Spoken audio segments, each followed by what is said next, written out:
So, good morning, everybody. Welcome to the latest in Aspida's webinar series. Apologies again that we're not able to offer you the hospitality that we might otherwise have done at the Coat Hills. The upside, as I mentioned earlier, of course, is that we are able to welcome additional clients and others in our industry to join us, especially clients in Malta.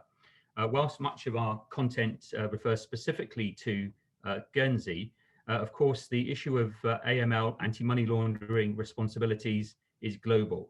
Recently, we've seen significant fines in the UK and in Malta. Also, the regulators there are following global moves to change the culture and landscape. So it seems a very opportune moment, coupled with the fact that Guernsey just last week announced the appointment of Kevin Davis, 30 years as senior investigator with the UK authorities, to be a new strategic and operational lead here in Guernsey. So clearly a hot topic.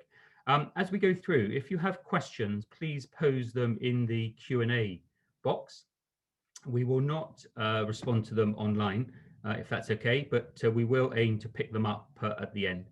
And of course, follow up with you.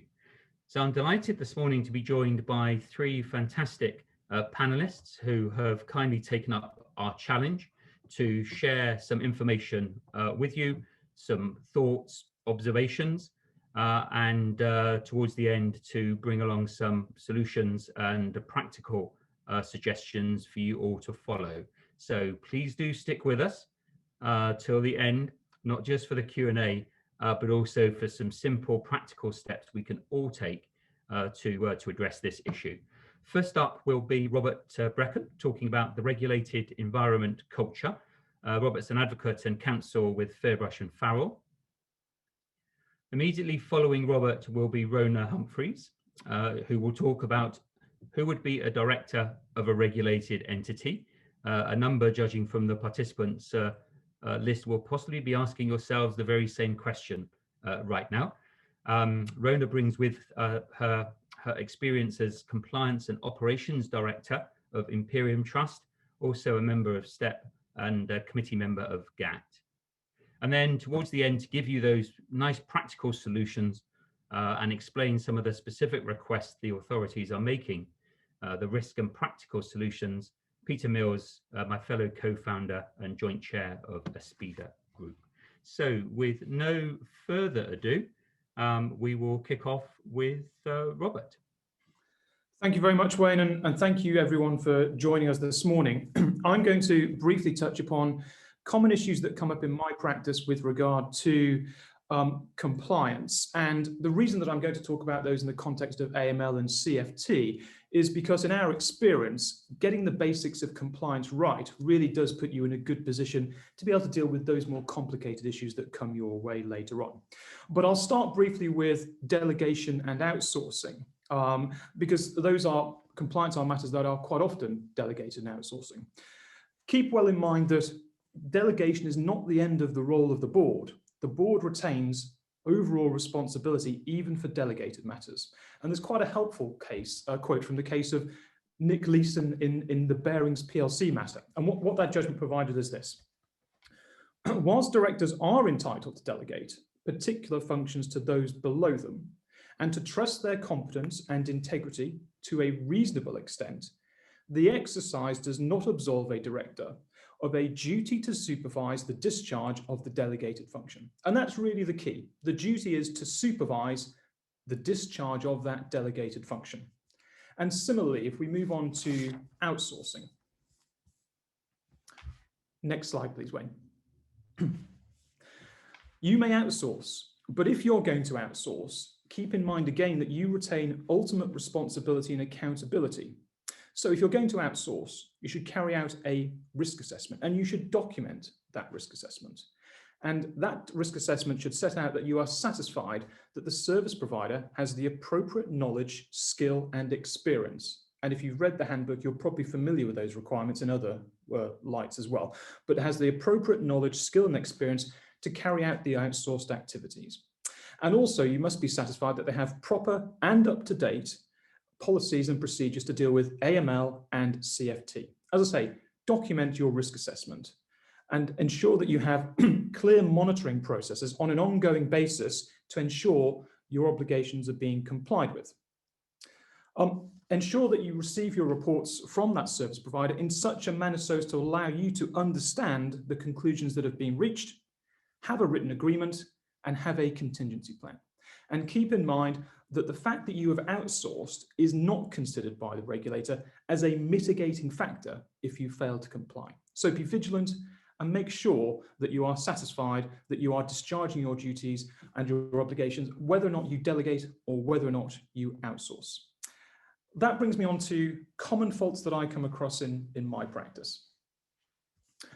And the reason that I'm dealing with common faults, and many of these are very basic issues, they might not be difficult to get right, but sometimes they can be onerous. The reason that I'm dealing with these is that time and again, we see the interest of the GFSC piqued by a failure to deal with basics. And of course, why wouldn't it be? A prudent and well-placed regulator must at least inquire of themselves that if you cannot get the basics right, what other things are you failing to deal with properly? And so things that seem to be red flags are failure to deal with the basics, carry out proper CDD or file reviews, particularly if you're unable to put that right over an extended period of time. And keep in mind that when we come to the public statements, there can often be a significant period of time between initial interactions with the GFSC and public statements, fines and prohibitions can follow several years later. And one of the pervading themes of those public statements is boards failing to put things in order, even when they've had guidance from the GFSC. But again, these are basic things. Policies, have them, update them, and follow them. And again, it appears to be a red flag to the GFSC, to those boards that particularly have their own policies, but cannot follow them. And particularly where those policies are amended on an ad hoc basis for the benefit of a director or a significant shareholder. So look out for that as well. And what's interesting with the culture of compliance, if the basics are wrong, it can sometimes lead to more significant issues or peculiar outcomes. So it can lead to, for instance, things that you might not do ordinarily on their own, but where there's a failure of culture, it can lead to things such as payments not being properly analysed, documented, the rationale for them, or for instance, at the extreme things, foreign agreements being signed without a translation, and perhaps because it's a slippery slope. Look out also for source of funds issues and source of wealth issues. And there's been a couple of cases over the last few years in Guernsey where licensees have found themselves in quite significant litigation dealing with customers and clients who try to prove the provenance of their funds. And in those cases, the policies and procedures of the licensees appeared to have worked. But if you can catch it at a very early stage, it can put you in good stead later. Another error that I come across are board minutes or notes to the board suggesting that compliance has insufficient resources, and then a failure by the board to properly document what they've done to allocate resources, or indeed if they disagree with the compliance team, that they might say they're sufficiently resourced. Document it.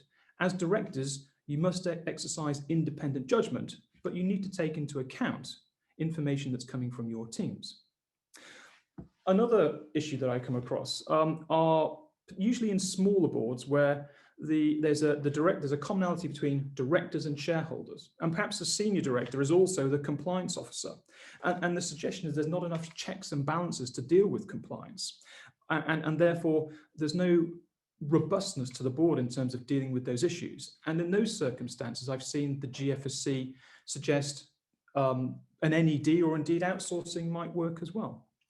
Or the other extreme, where compliance is given to a junior or an unwilling appointee who's got no real hope of, despite their best efforts, of discharging their obligations, or to put it another way, discharging your obligations. And the risk seems to be that compliance can be seen as a nuisance or a drain on resources, something that can get in the way now. And I'm sure we've all been there when we've wanted to do something and compliance seems to get in the way. And it seems that sometimes compliance isn't seen as something that might assist you later on, many years from now. following proper compliance when you deal with the GFSC can be something that is a mitigating factor. It allows you to provide a defense to the allegations posed to you later on. And because of all of that, compliance can be seen as an unattractive proposition for compliance officers, stuck in a position where they are potentially personally exposed and do not have the support of the board. And more recently, there's certainly suggestions that compliance officers are seeing regulators as less willing to assist in the early stages and more willing to move to enforcement, which provides this kind of culture of fear and dread, a lack of support internally and potentially a lack of support externally. Albeit in my experience in Guernsey, the regulator appears willing to help at an early stage. In fact, if you read their outsourcing guidance, it says, contact us if you need assistance. And so as a general observation in those early stages, my advice would still be to engage with the regulator and to set out any concerns that you have. Take proper advice, of course, but as a general observation, my view would be to engage. And so the issue with compliance, as I said at the start, is it can manifest itself later on in personal exposure, fines and prohibitions, career-changing things. And those situations, if you're dealing with someone like me, with the enforcement division of the GFSC, can be stressful. There's reputational risk in a small jurisdiction, personal liability. Your legal costs might not be covered entirely by your insurance policy, and clearly fines won't be. But the number one complaint that I have from my clients is that every minute they spend with me is a minute they're not spending on their business. So the way in which you mitigate those risks is by dealing with compliance with diligence. Be vigilant, try and attend to the basics, and hopefully that will stand you in good stead to deal with the more complicated things, such as AML, CFT, the letter from the FIS that Peter's going to run through. As I said at the start, dealing with the GFSC in a cooperative manner in the early stages, as a general observation, is the right thing to do. But I just want to touch upon, if I can, one issue that's come up in my practice over the last few years, and that's what happens later down the line if things haven't been attended to properly. And that's GFSC interviews. And hopefully you don't get it, but at some point you may, which is a request to attend a voluntary interview. And I've had a couple of occasions over the last few years where clients have just gone to that interview. They've turned up. One said he thought he was going for a coffee. I don't know why he'd think that, but hadn't taken it seriously or given it the proper attention. Now when I asked him how long that coffee lasted, he told me it lasted 8 hours, which is clearly some cup of coffee. And the irony is, if you go to the GFSC, the first thing they tell you is that their coffee is lousy. They invite you to go down the road to a cafe and get a proper coffee. The advice here, though, the key advice is to take it seriously. 90% of the work in that voluntary interview, for example, is in preparation, and you must turn up properly prepared. And the reason for that is simple. I've advised solicitors dealing with regulators in the UK and what you would regard, if you knew them, as senior directors in Guernsey, technically proficient, well-regarded individuals, but if you put them in a GFSC interview or indeed a cross-examination at a hearing and they are not properly prepared, they can become flustered and they can start to say things that they wouldn't ordinarily say, and that can lead to all kinds of risks. So my tip is deal with the basics, get that due diligence, the file reviews, those kind of things in order, and make sure that you protect yourselves in that regard. As I say, a lot of these tasks aren't difficult, but they could be onerous. Let's move on to what we can learn from recent GFSC statements. I'll start off with Safe Haven International Limited and others. I'm not going to name the directors personally. They're in the public domain. You can go and read these statements. But the purpose of this talk is not to name and shame those directors. It's to learn lessons from our perspective. So the Safe Haven publication, excuse me, was in December 2020. The first commission involvement seems to be around 2014. So you can see the extended period of time over which the commission can become involved, even if it's not a constant involvement. The cogs do seem at times to turn slowly, but they do turn, and it's important to take it seriously. And as you're probably aware, there were fines and prohibitions, and indeed personal liability also for the non-director MLRO. And the arising issues, the criticisms from the GFSC appeared to be along the lines of the following: that there was a failure to properly conduct client risk assessments and to regularly review them. So the basics, as we discussed earlier. Failed to carry out annual reviews in accordance with their own policies. And again, as I said earlier, if you've got a policy, follow it. And that's just not a tip for dealing with the regulator. They can come up in other kinds of things, contested employment disputes, for instance.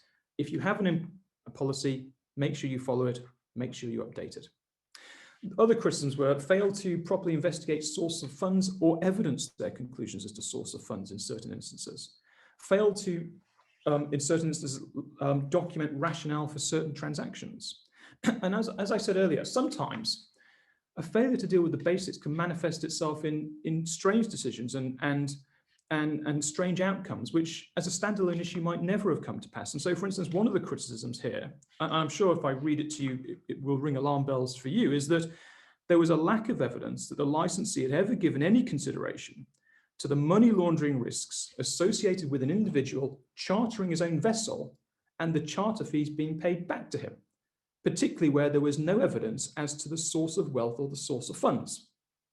Another criticism, and this is a pervading theme of criticism throughout other decisions, is that they failed to follow an instruction from the Commission to review policies, procedures, and controls, and that's referred to in other decisions. And there was no effective means of reviewing AML CFT policies. As I touched upon earlier, and it came up in Safe Haven as well, the MLRO position was not sufficiently resourced. In that case, the MLRO had several hats and several duties to discharge. And the key thing, and I think this is the key thing to take from Safe Haven, that the licensee was not able to defend itself by being able to show that it identified and assessed risks and was fully compliant. And you deal with that, of course, by getting the basics right, and hopefully that will lead on to being able to deal with AML, CFT by understanding your customers and your clients, and hopefully that will mitigate your risk going into the future. Another matter worthy of review is Provident Trustees Guernsey Limited. Now that decision was a few years ago in 2016, but again, the first Commission involvement seems to be in 2009. So again, it's a long lead-in time between the start and the end. And in that case, there were fines for the licensees and the directors. And there was a higher level of fine for the compliance director, who also acted as the MLRO. So it's clear we need to take these things seriously. What they identified was that there were fundamental failings with systems and controls dealing with AML and CFT, and that the issues were compounded by earlier warnings in 2009 and 2011, where similar findings were found. And as I touched upon earlier, the GFSC, usually in the early stages of dealing with licensees, in my experience, are quite helpful. They do engage. But if you do not put your house in order, you can see how that manifests itself later with criticism. Another criticism of Provident Trustees was that they failed in all instances to carry out CDD and acted on instructions in certain instances without full CDD being conducted. But it was a mitigating factor that they fully cooperated with the Commission throughout. And just one final point from Provident, and another issue that arose was that they failed to evidence their consideration of suspicious reporting requirements, and particularly, I think this is a key point, and failed to document the reasons for delay. If you don't immediately report, make sure you have proper documents in place as to why you've delayed. I'll touch briefly on Richmond Fiduciary Group. Again, this was a decision in 2018, but the on-site visit initially from the GFSC seemed to be 2013. And the criticisms were that the licensee did not always properly identify its customers, did not always verify source of wealth, and placed undue reliance on its customers regarding their source of wealth. So it didn't have the ability to look at the provenance of funds beyond what their clients were telling them. Failed to adequately monitor customer relationships on occasion, and failed to deal with matters arising from risk assessments they did carry out. And again, the licensee had been warned on a number of occasions previously from an on-site visit, but failed to rectify its shortcomings until an extensive remediation program a few years later. I think in that case, they outsourced that remediation program. And finally, Louvre Trust Guernsey Limited, it's a decision in the summer of 2019, and the first GFSC visit seemed to have been in 2016. And again, there were fines for licensees and for the licensee and the directors. And the criticism there seemed to be that Lightsey did not always risk assess client relationship at the outset and or failed to do so on a periodic ongoing basis, failed on multiple occasions to obtain CDD, failed to maintain adequate board minutes, records, and documents that supported rationale for certain decisions, and failed to have in place up-to-date policies regarding AML and CFT. Now, as I said at the start, a lot of these issues are basic compliance issues, but they come up time and again. And in my experience, it can be a failure sometimes of the board to put these things right because they don't appreciate, or the directors don't appreciate, potentially the personal liability they will suffer later. And that isn't because, in my experience, my clients have just not had any regard for compliance. Most of my clients will say they spend an enormous amount of resources on compliance, or some think they're doing probably just enough. But it's clear, failure to carry out basic compliance really does interest the GFSC. It can be a red flag. And as I say, experience tells us if you cannot get the basics in order, it's going to be very difficult for you to deal with the more complicated issues of AML and CFT because of the lack of knowledge of your clients and the risks that arise from time to time.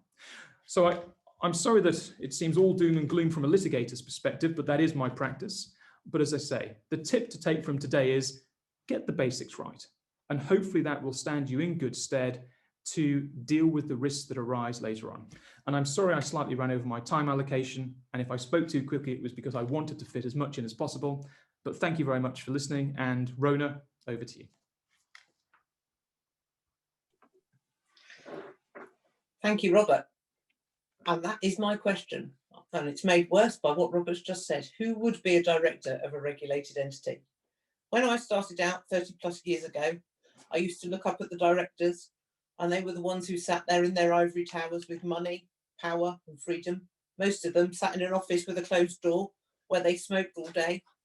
I'm quite pleased that bit's changed. Things have changed. Either I was wrong or it's very different now. I'll let you decide. So this is a picture of me, not in my ivory tower. This is what my life is like. Everyone's after you, staff, clients, advisors, and that's without thinking about your compliance issues. If you go on the GFSC website and print out the laws, regulation and guidance, just the headings, you get 4 pages of A4. Add in the Financial Investigations Unit, the Office of Data Protection Authority, particularly this year, sanctions, thematics, public statements, all of which we're supposed to consider, react to and learn from. And then in the middle of all that, someone comes and drops an STR on your desk or other similar urgent matter, just in case you weren't busy enough. The whole situation could, Wayne? Slide, Wayne? Do your head in. I referred earlier to the compliance director, but remember, all directors bear these responsibilities. You need to make sure you have a well-run business, and therefore you've got 3 choices. Next slide. You could panic. Not really a sensible approach. It achieves nothing. You end up doing lots, little relevant output, quite a lot of irrelevant input. Lots of stress passes through you down into the business. You panic, your staff panic, nothing happens, nothing good. Next slide. The other alternative is that you bury your head in the sand. Your compliance manager's got this, that's what you pay them for. You don't need to do anything more than make sure everything required is in the board pack. Your MLRO's handling all the SARs. Your client service managers know what they're doing. They won't let anything go wrong. They'll never put keeping the client happy before you, will they? Next slide. Or you could try and create an orderly situation from a plethora of sources. This isn't easy. It's definitely not quick, but it's what you need to create a good foundation for a growing business. And on the basis that you're a director of this business, and as Robert said earlier, it's your responsibility. Whatever role you play on that board, I'd probably recommend the 3rd. But how? There is, as I said at the beginning, so many sources.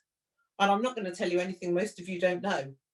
But hopefully some of this will strike a chord or perhaps make you think again. Next slide. It's about finding the calm in the chaos. So my top tips. Take some time out. Read all of the core documentation yourself. Don't rely on what someone else tells you. Don't rely on hearsay. Attend seminars. Surround yourself with like-minded people. Know your company. Know your business risk assessment. You write it and review it once a year, but do you actually know what it says? Know what your risk appetite is. Make sure your staff know what your risk appetite is. Make sure if they're approached to do something outside of that, they've got the ability to come and speak to you about it. Read all the board minutes from before you were involved, but also decisions that you were party to 1, 2, 3 years ago. Have you delivered? Have you followed through? Have you done what you said you were going to do? Talk to your compliance people. What do they need to protect you? What's missing? What aren't they getting to? Talk to your staff. What do and don't they understand? Do they know why they're doing what they're doing? Do they know why that particular question is on that particular checklist? Or do they just flip over it again because they don't really know why it's there and what it delivers? Train your staff, your board and your staff through in-house training. Distill information to all. Make it simple to implement, keep it relevant. I find the best training sessions are the ones that are chatty, friendly, hence my daft slides, forgive me. Next slide, please. So, build a strong team. They are actually your armour. They are key. Key to me has been employing client service staff who understand compliance and who understand the importance of it. And more interestingly, I think, compliance staff who understand and preferably have worked in client service themselves. Converts to compliance understand where they're coming from and what the business is trying to achieve. Remember, be ready for a curveball. Things you need to pick up immediately. STRs are one, but urgent client issues are others. Your processes shouldn't fall apart because you have to drop everything. These are the people that will keep your business going in the right direction. And make sure you work with the board where your voice is heard, who all want to get it right.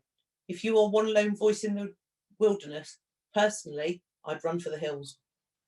Next slide.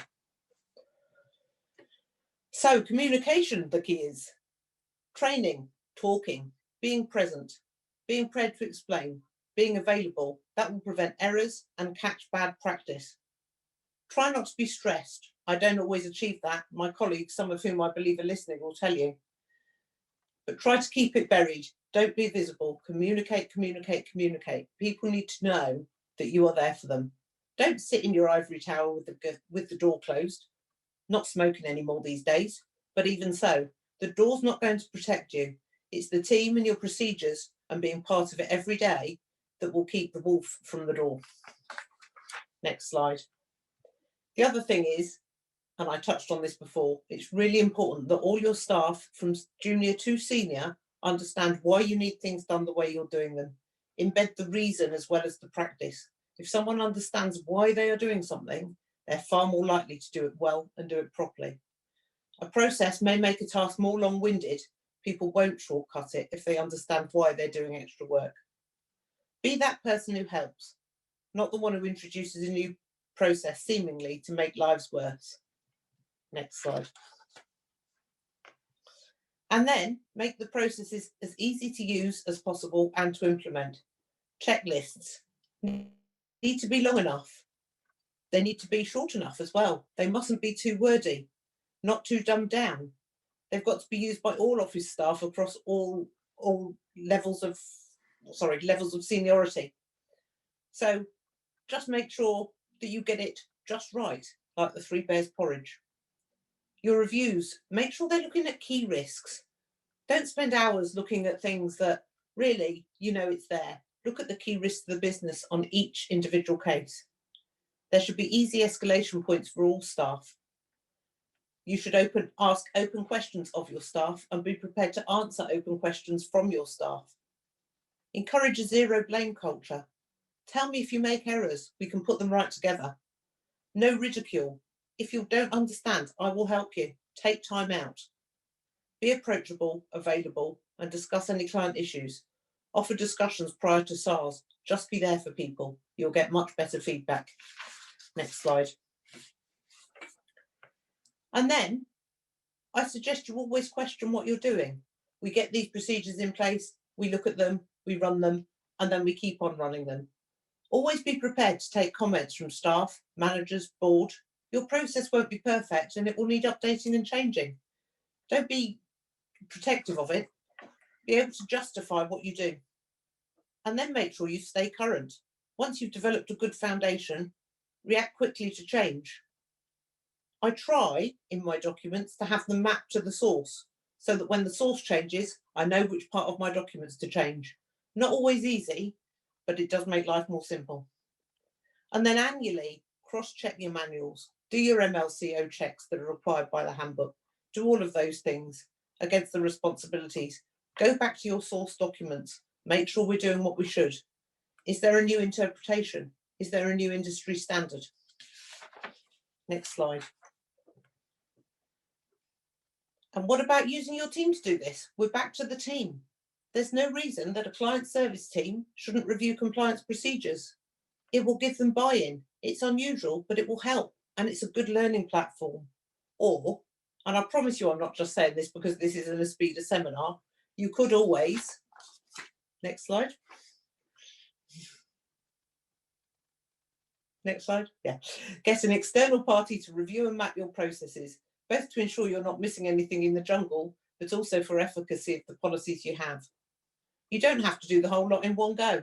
Pick a topic, pick a piece, pick an area. A fresh pair of eyes might just help spot that weakness, straighten out a misinterpretation, or bring in best practice. So, next slide. It can feel like a minefield out there, and those are my tips on how to survive. I wouldn't be as bold as to say you'll never hit a mine, but hopefully you'll have enough armour to save you from the blast and enough time to defend against the incoming grenade. Thank you very much. And that's over to you, Peter. Thank you, Rona, and good morning, everyone. So I'm now supposed to try and deliver some risk and practical solutions around how to deal with the FIS's letter and the various guidance that's been issued by them over the course of the last year. So if we go to the next slide, please, Wayne. Thank you. So the FIS has issued guidance on how to deal with SARS and what their expectations are. This guidance actually only runs to 5 pages, so it's not particularly long. It's not onerous to necessarily to read. And in line with what Rona and Robert's already said, read it yourselves. You don't need to necessarily ask someone else to provide you advice on the content of the guidance itself. Where you may need guidance is what is how to deal with those particular issues. I accept that. So when the FIS then basically issued that guidance, I suspect that they were looking for some positive reaction to how they basically received the number of SARS that they got and the quality that they got. It looks like that's clearly not the case. The letter that came out in December was then basically issued to all the fiduciaries and the banks to make sure that then again that they were reviewed and that guidance was reissued again. Now, this isn't necessarily just really aimed at fiduciaries and banks. I suspect they've been chosen because they're the vast majority of firms that file the SARs in Guernsey. But if you are a director or an MLRO of a fund manager, fund administrator, stockbroker, insurance company, then actually doing the review makes good sense anyway. So something that you should basically be adopting across all the boards and all the companies that you might be involved with. But to put simply, the FIS is just not happy. They want actual positive action taken by boards. I'd agree with Robert in terms of, look, this isn't actually necessarily something where the FIS or even the GFSC are looking to fine or sanction people. Let's put it into context. There is an international recognition that the quality of SARS needs to improve. To date, you will have seen the UK SARS reform last year that they're looking at. Malta has issued guidance and various other jurisdictions as well. And there's general correspondence going on between the various FISs across the world that they're not getting the information, or at least they're not getting quality information to be able to make some key decisions. What they're getting is swamped. They're getting swamped with a lot of information that really doesn't help them or anybody else make decisions around the financial crimes that might be going on. And if we look at Guernsey in the top right of this slide in terms of, and apologies for the smallness, but it basically just shows the context, the number of SARs that received by the Guernsey FIS over the last 10 to 11 years has basically almost gone up by 400%. There's now, in 2019, the last stats that are available, basically 2,500 SARs were submitted. Now, if you put that into context and you think about MLROs, there's about 260 working days in a year. So that's about 10 SARs a day. If you imagined your MLROs trying to handle 10 SARs a day, that would be a real challenge. And this is part of the context around the FIS needing to basically issue some guidance and get boards as well as MLROs to take the seriousness around getting the quality right. Secondly, we've then got a Moneyval visit coming up in 2023. Now, Moneyval has criticised the FIS, the GFSC and various other bodies around whether or not the reporting is sufficient or whether people are actually making those disclosures appropriately. In fact, the states of Guernsey have treated this so seriously, as Wayne highlighted at the beginning, they've appointed a new person to take on responsibility for looking at this. And yes, he does come with an enforcement background. So no doubt there will be some looking at how we can basically enforce the regime here in Guernsey. And then there's the increased scrutiny of the MLRO. Again, I'm not going to cover the work that Robert did earlier, Safe Haven, etc., Investec, where STM Fiduciaire is a Jersey case. The reason for putting those cases there is very much how Robert outlined before, is use them as guidance as to why you should look at your own processes, what you should be doing to make sure you're not going to fall into the same trap. In relation to STM Fiduciaire, basically the MLRO failed to handle 15 internal SARs, failed to externalize them, failed to report them to the board. As a board member, are you aware of whether SARs, internal reports are being handled or not? And it's clearly an issue if not. Next slide, please.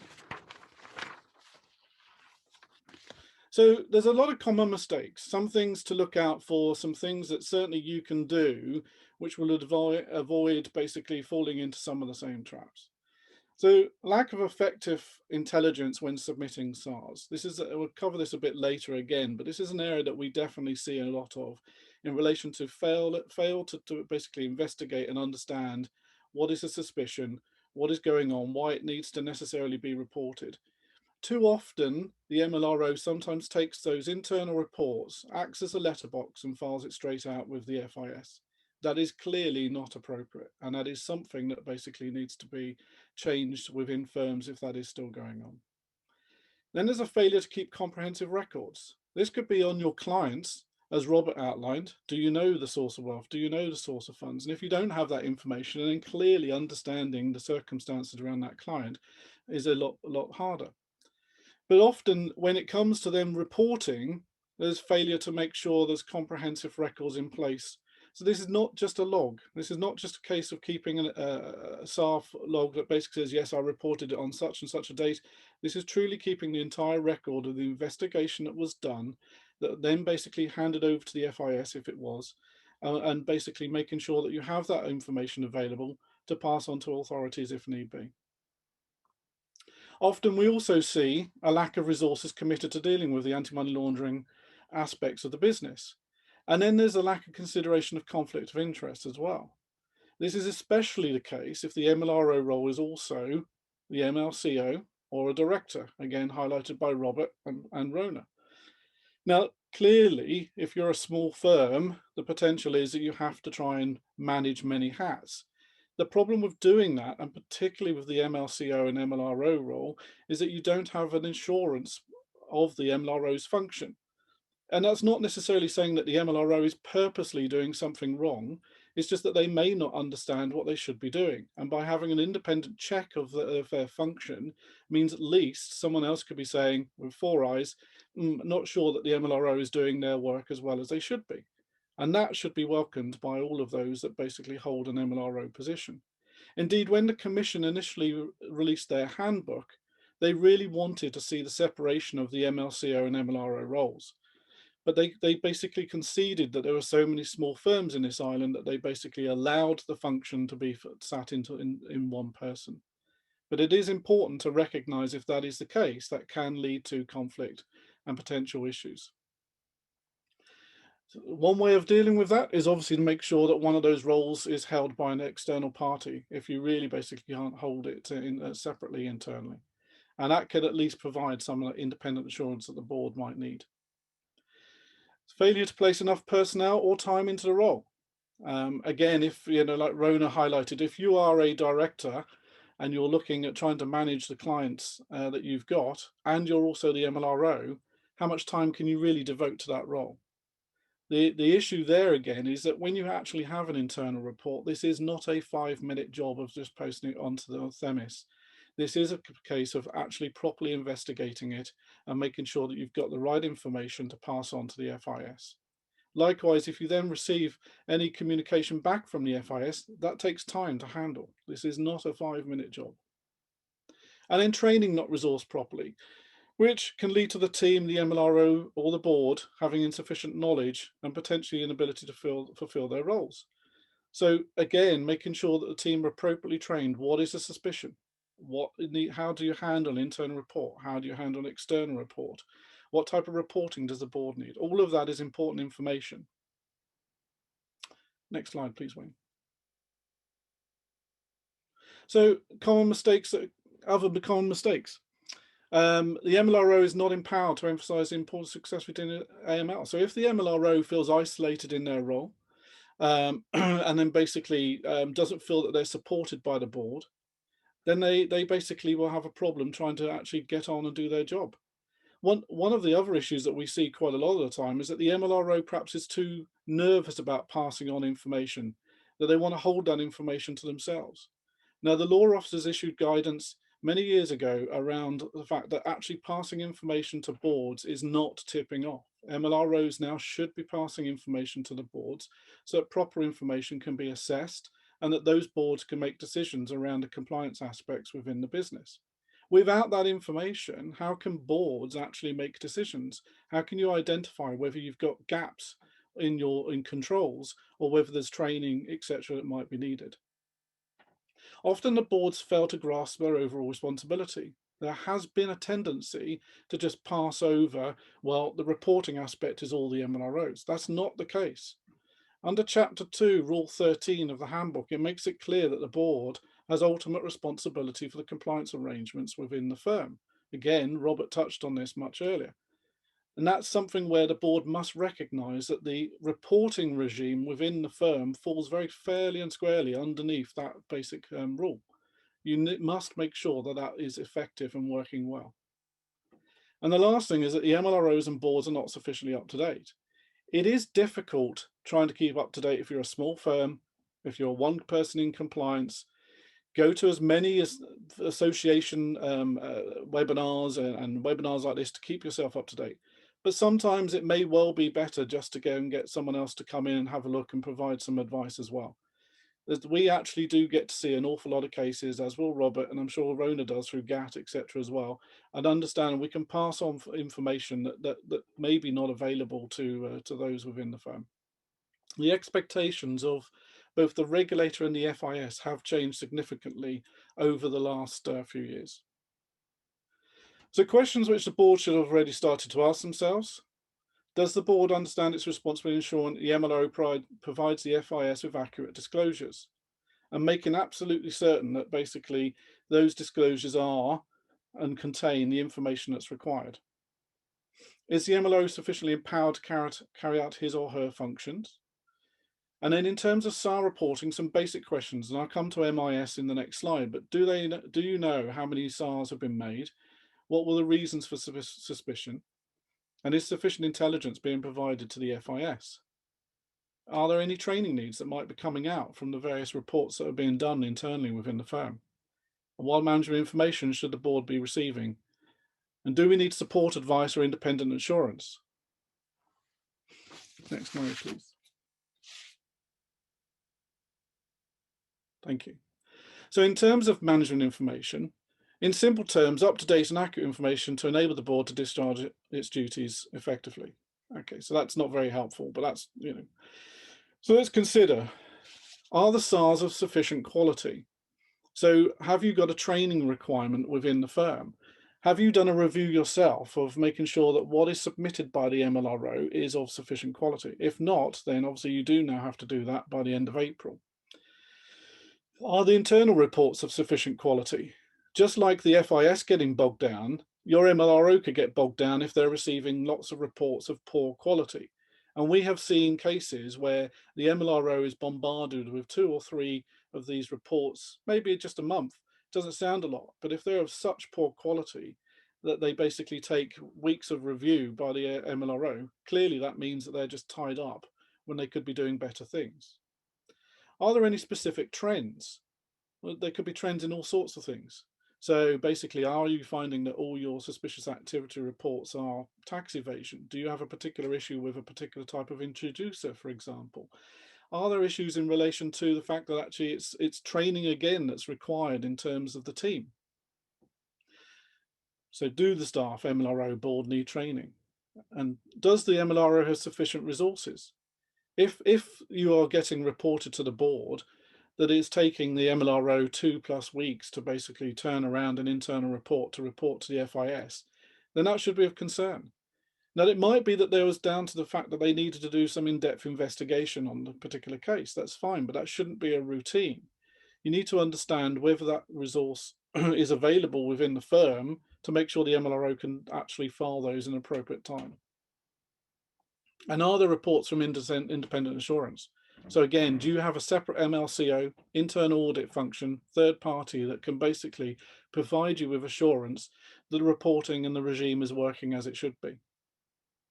So the presentation of MI may differ from company to company, but its purpose will be the same. It's to enable the boards to fulfill their duties. If you don't know now what MI you should be receiving, then please speak to us. We have got clear guidance around what you should be receiving. And by now, the board should have already reviewed your MI. You had to make sure that by the end of January, you'd sent in your confirmation to the FIS that you had reviewed the Themis announcements and that basically you would be getting a summary of those on a quarterly basis going forward. That bit I'm not going to focus on because that is something that's now been and gone. It's really around the SARs, which is where we'll continue. So next slide, please. So what should SARs contain? Okay, so clearly the reasons for suspicion. Now that sounds a little bit obvious, but I have seen SARs that basically say there is no tax advice. That is not a reason for suspicion.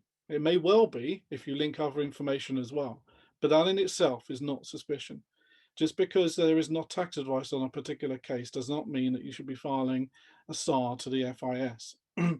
In fact, many older cases, I'm sure Rona will be able to attest, basically have not got tax advice because that was not necessary up until about a decade ago. That has clearly changed and the expectations of the regulator is much different now. But therefore you need to look at how other ways you may basically assess whether or not the structure that you're doing is basically sufficiently tax robust still. Who is involved? Is it an individual? Is it a company? If it's a company, who's involved at the company? How are they involved? What are they doing?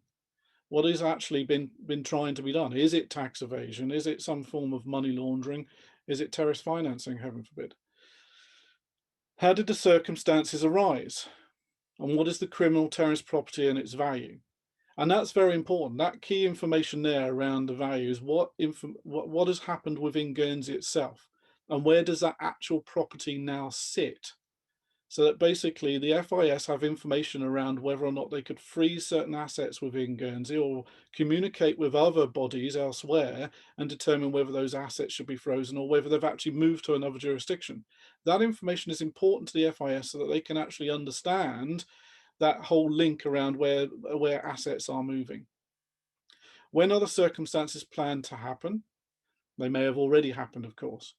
And when did the suspicion circumstances arise? And you may have multiple suspicions. Be careful here. It may be that you have a circumstance where you're suspicious today, and then in a few months' time, there's something else that gives rise to another suspicion. That does require another SAR, but you need to go through the process to identify why your suspicion may be different to for the first one. And then the information. And this is another area again where we see a fair amount of lack of supporting evidence. And this is not a case of just basically taking a screenshot of Google and then attaching that to the Themis. It is around actually all the documents that you might have within the organization that basically allows you to pass that up to the FIS so they can truly see the what you have.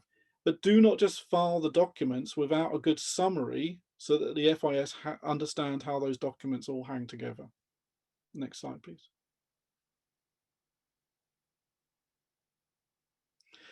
Okay, so what to avoid when making a SAR?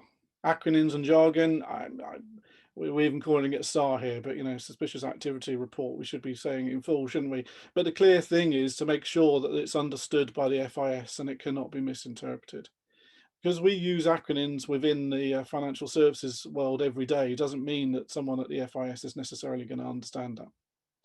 Relying only on adverse open source information, as I've already touched on, basically don't just rely on Google's, don't just file up Google information, look at the information that you have internally. In cases where you may not have a client, they've come to you and you're suspicious around that potential client, have a look at their website, look at the background information regarding who they say they are. We've seen a number of cases in the recent 12 months, actually, certainly during the lockdown period.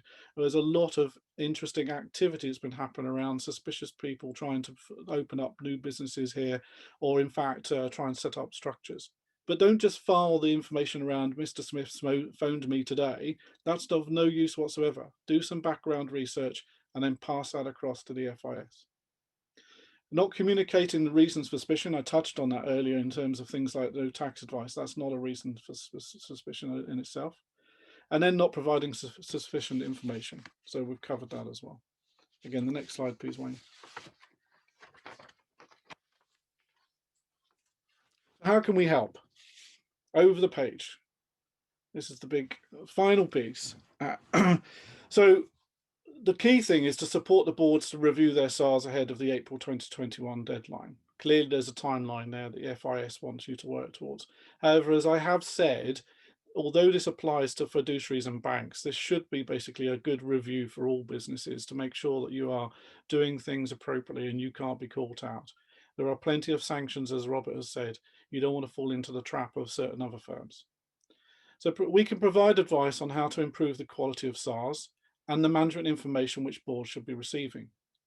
We can provide training to boards in the MLRO, and we can provide an independent assurance, one-off reviews or ongoing oversight. In addition, we have a number of highly qualified and competent individuals who act as MLRO, and we've got a lot, well, we would class as a college of MLROs. The good thing about that is we have a good discussion internally around what are the current issues, what are the current trends.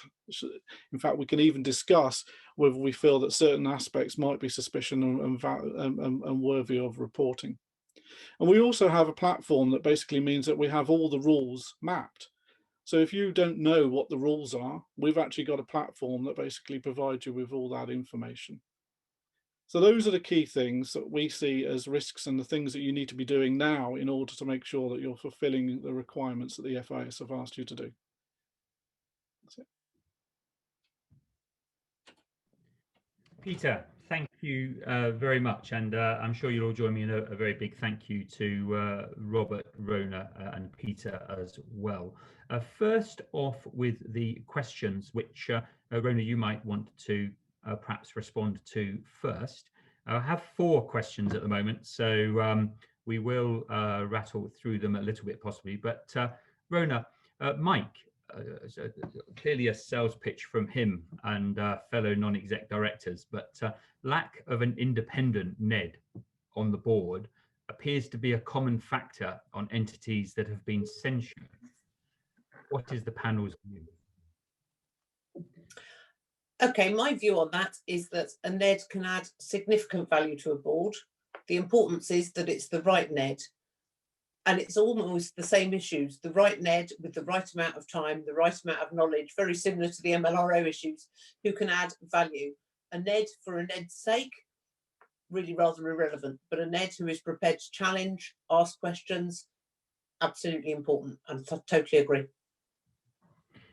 Thank you, Rona. Very decisive answer. Peter, any observations? Yeah, no, I was going to concur. I think it's invaluable. I think it's actually essential. Um, as you know, we now do board evaluations, or have done for a while, and it's something we always recommend. That independent challenge. Sometimes the executives get sucked into a vacuum without realizing what they need to be doing from a regulatory perspective, and having that challenge is essential. Excellent, thank you. Robert? I agree with what's being said. I've seen it particularly recommended for the involvement of NED, particularly on smaller boards where there's a commonality between significant shareholders and directors from a regulator's perspective, to add checks and balances and make that board more robust. But I entirely agree with what Rona and Peter said as well. Excellent. So it sounds like the panel are fairly well agreed on a good role for a non-exec director if it's clearly focused and has a clear purpose to it. Glenn asked a question on chat. A little bit difficult for me to follow chat and the Q&A, so if we can stick to the Q&A, that would be helpful. But Robert, perhaps for you to kick off, Glenn was asking if there's a contradiction between suspicion and effective intelligence. Well, I quite like this question. I mean, for me, it's not a contradiction, but I can see the point Glenn is making. Keep in mind that the threshold for reporting a suspicion is very low indeed. And for me, effective intelligence can certainly assist in gathering the information that allows you to make those SARs. And when I deal with suspicion, don't forget that and initially, in terms of if a claim follows regarding the provenance of funds, the entity itself must prove that it had reasonable grounds for making that suspicion. It's a very low threshold, but effective intelligence can only assist with that. But I appreciate the question. I can see where he's getting with it.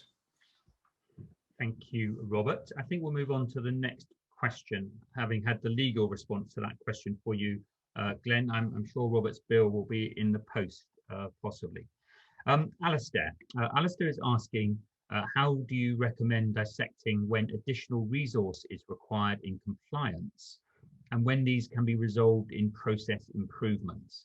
The additional resource recruitment training can, in the short term, dilute compliance resource rather than strengthen the team. Peter, do you want to kick us off? Well, I thought that would come to me. Keep that one up there for a moment, Wayne, because I can't remember it all in one go. So I think the key thing is having a look at the compliance arrangements you've got and working out what your compliance team are doing. Again, not trying to sell our services, but we do a health check that does exactly that. So if you map against the various different frameworks that are there, ESMA actually issues a very good framework that basically tells you what the compliance function should be doing and work out whether your compliance function is able to do that. Now, there are clearly peaks and troughs, and handling SARS is one of those areas where you end up creating peaks. So there is a problem in terms of trying to absorb some of that capacity. But my advice would be is basically don't try and run your compliance team so lean that you can't foresee that you can manage some of those peaks that might come along. And in terms of process improvements, yeah, I mean, so again, our platform basically allows electronic handling of SARS. We don't pass paper. Basically, it's done via security to make sure it's all handled that way. So there's undoubtedly ways and means of improving your processes from a compliance perspective without necessarily having to also then increase the amount of resource put to compliance. What you clearly don't want is 50% of your team being in compliance, because that's you're not going to be a very profitable business. So I would definitely look at the types of processes that you've got and where they can be improved over the course of a period through better automation or electronic filing, etc., that you might be able to do. And the additional resource recruitment, training can be a short-term dilute compliance resource rather than strength too. Yeah, I don't disagree with that. So one of the things that we've done, and obviously we're lucky to be able to do this because we are dedicated to regulatory compliance and other sort of assurance functions, is bringing in a team of trainees that we train up over a period of time. It's a 3-year program. We have that luxury. Clearly other firms that might only have 1 or 2 compliance personnel don't have that luxury, and it's difficult. And as you train and bring people in, clearly it's a case of it takes away some of that sort of knowledge momentarily as you're trying to train those people in your processes, etc. I don't really have an immediate answer to that one, Alistair. That's a really good question. It's just it's one of those challenges of trying to recruit people and bring them in. I suppose I could do the sales pitch again and say, come to a third party and get some additional support during those processes, during those times. But well, that's a nice cheeky plug again, Peter. But Rona, how do you deal with that practical conflict between compliance, money laundering, where the authorities are looking carefully at what they're saying, and the practical operations of running your business? I just think you need to have the right people in the right jobs and keep talking. I mean, going back to the comment about training, I have very much found that so long as the team understand that in the long run they will benefit because the resource available to them will be more, they often will be prepared to put in extra time and extra effort into that training program to bring people alongside them. I also go back to something I said in my comment, actually moving someone who has worked in client service into your compliance team can have a huge benefit, especially if they've been in client service in your business, because actually they've got that grounding in the processes and procedures, and they're now seeing the other side of it. So that's quite useful. But it is a challenge. It is about talking, and to me, it's just about being open and being able to just share and work through problems together. Thank you very much, Rona. Robert, I'll ask you to comment on that particular one. And then we have another question which might sit with you that you might move on to from Ambrose Muscat. What is the panel's view on individuals acting as MLRO for multiple entities? Is there a point at which we simply cannot discharge such duties effectively? Well, I'll deal with the first one first, which was resources and compliance.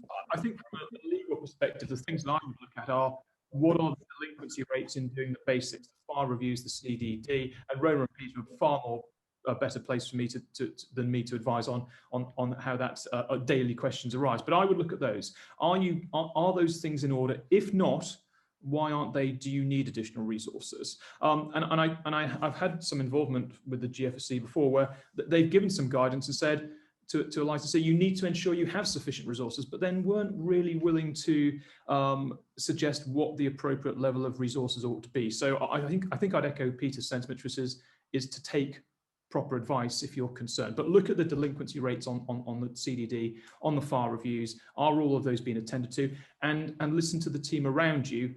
Are they saying they have proper resources, or do they need something more? Coming to Ambrose's question, and I think it's an interesting question. It's a good question. My advice generally is, and the GFSC have given guidance before on a number of directorships and the like, is if you're in a position, you must be satisfying yourself initially that you can discharge your duties, and you must be willing to deal with that and be able to justify the number of directorships and particularly if you're acting as an MLRO. So the key thing is, in my experience, is I don't think there's a set number, but be able to justify your ability to discharge those duties effectively if you're going to be tested upon them, if the regulator's going to come knocking at your door. Yeah, I would agree with Robert there, Wayne. I think so the Commission always asks you how many prescribed positions you've got. They don't basically come and say, is it director, is it MLRO, etc. I have been asked that exact question myself, and I've been able to explain how I can justify the multiple roles that I often hold.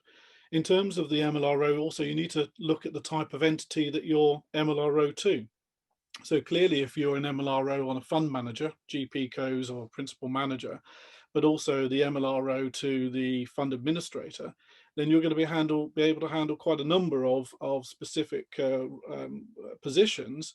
Because if you're looking at suspicion from the point of view of the actual GP, then you're likely to be looking at it as a suspicion in terms of the administrator as well. So it's not just a case of, say, one size fits all.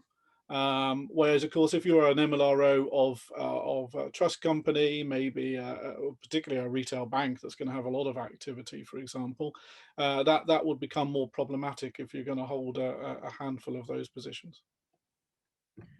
Thank you very much, Peter.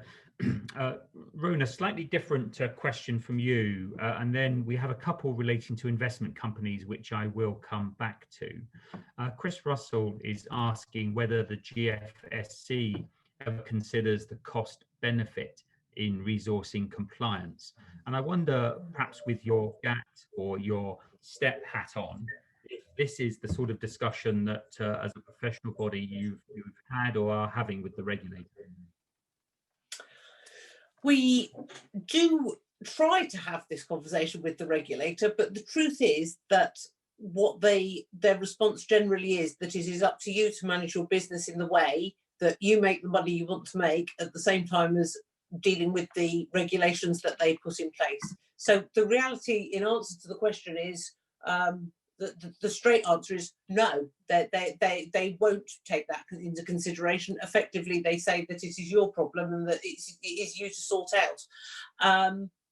Are they considering it internally? Possibly, but they're definitely not sharing that with me.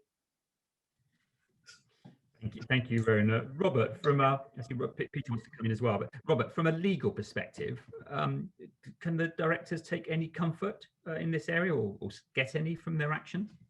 Well, I think it's important for the directors to bear in mind that they have legal duties and resources and the like don't necessarily come into it. I haven't seen any GFSC guidance where they've done a balancing exercise. As I say, I've come across guidance from the GFSC before where they've simply said you need to have sufficient resources to comply with the regulations, with the handbook, but then haven't been willing to go beyond that kind of advice. And it's then up to the licensee to make sure that they comply. I've never seen a suggestion as to allocation of an appropriate level of resources, a balancing factor come into it. So I entirely agree with Rona, and I think the obligation is simply to discharge the obligations as they arise. Okay, thank you, Robert. Peter, before you just give a brief answer on that, we have a couple of questions now, one from Chris again, and one from Robert Milroy that relate to investment companies. The first one, I'll do them separately so as not to confuse you with too many questions to answer. But will investment companies with shares traded on the London Stock Exchange be expected to monitor their share registers for suspicious activity? Or is that the responsibility of the brokers through whom the trade is implemented? That's a very good question, and I know that this whole regime basically always causes concern and problems for those on investment companies. The principal responsibility rests with the brokers. However, we're all financial services businesses, and all financial services businesses fall under the auspice of having to basically make sure that we have processes and controls in place around money laundering and terrorist financing. So if we basically think there is a reason for being suspicious, i.e. we don't think the broker's doing their job, or we're concerned about the types of investors that might be coming in through the broker, then we obviously have an obligation to basically have a look at what's going on and basically do and raise any suspicious activity reports that we might feel are appropriate. So that's kind of it's not really kind of a clear-cut answer, but it's a clear one where you should be able to rely on the broker unless you basically have specific concerns. Of course, that does not apply if the share registers are back here in Guernsey, etc. You clearly need to make sure that you are monitoring the activity that's going on here in Guernsey and those share registers here. So hopefully that's answered Chris's question on share registers with brokers. Thank you very much, Peter. I don't see Rona or Robert wanting to add anything more to that particular answer. So we're going on to our last question. You have a few more minutes if anybody has any further questions you want to ask our excellent panelists. Robert and Rona, for your benefit, we'll provide a slight tweak, although Robert's asking about investment advisors and managers.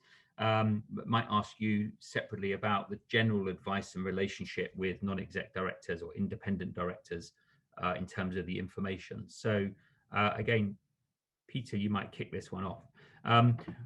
Robert asks, what ongoing information should a board or independent NED have on the investment advisor manager as to their process of compliance and controls thereof? Peter? That's it's a very good question, Robert, and it's a question that I raised and posed with the regulator many years ago. because it's not, again, immediately obvious where the responsibility lies. I suppose in relation to things like the nominated firm within the handbook, that's made it clearer who takes principal responsibility at a Guernsey level. So yes, the nominated firm, often the fund administrator, takes on the responsibility for the AML aspects. But coming back to the investment advisor manager, and what the Commission's expectations are. So the board of the investment company basically needs to make sure that the processes are working well everywhere. You have what they would class as corporate governance responsibility, so that you should be doing some forms of checks on those parties to make sure that they do have appropriate processes. So if the investment advisor basically is, for example, taking on investors that are not appropriate, then you should be aware. If they're basically doing deals and transactions with other parties, the underlying assets, again, where there's a risk of money laundering and therefore suspicion of what's going on, then you need to understand that. And I think in some of the cases that we can think of most recently, some of that is definitely where the Commission gets frustrated, where there's an almost abdication of responsibility by the board of the investment company, and not basically understanding what transactions might be happening and where those funds might be going. And we've obviously seen some of the frauds, etc., that have gone on. Not all of them have come to court or have been sanctioned, but the Commission have got frustrated with the local boards for not making sure that those funds were being used appropriately. So it's that governance oversight that is the key thing that you need to be considering when looking at other parties and their responsibilities and their roles with the structure that you're sitting on. Thank you, Peter. Robert? I entirely agree with Peter. The only thing I'd add to that, really, from the perspective of an NED, and we gave a talk on this a few weeks ago, is these things need to be taken seriously. You can get pulled into litigation if there's breaches by the board and the like, and NEDs can also get pulled into that. So be vigilant, make sure that you're entirely satisfied that things are being attended to properly, but I entirely support what Peter's just said. Excellent. Thank you, Robert. And Rona, from obviously as a trustee, you have a host of advisors of your clients and the like. Your comments? Yeah, I mean, to me, it's actually quite simple. The board sign off the policies, procedures and controls. I wouldn't sign off a policy, procedure or control if I didn't understand it. So surely the NED is in the same position. The NED needs to understand them, perhaps ask some questions about the practical application and get involved from a high level, from an oversight level, but in actually understanding what they're signing off and why they work. Rona, thank you very much. We have a question from John Faller that Peter, you might want to kick off with. Going back to listed fund companies, I thought that there was a long-standing understanding with the GFSC that the main responsibility of the board was to monitor off-market transactions through the registrars, as all others were impossible to monitor, and through regulated brokers anyway. Yeah, I think that was the answer I gave, but if I didn't, I'll clarify again. The principal responsibility sits with the brokers. The time when the board needs to get concerned is if you're not, if you're thinking that the broker isn't necessarily doing as they should be. Now, the examples might be, for example, if some information comes out in the public domain, the FCA, for example, sanctions a particular broker for AML deficiencies, then clearly the board need to get involved and understand exactly how that might affect a particular entity that you're involved with. So it is the principal responsibility of the brokers, as I said, but the board can't basically, again, just ignore their duties. They need to make sure that they are considering those aspects.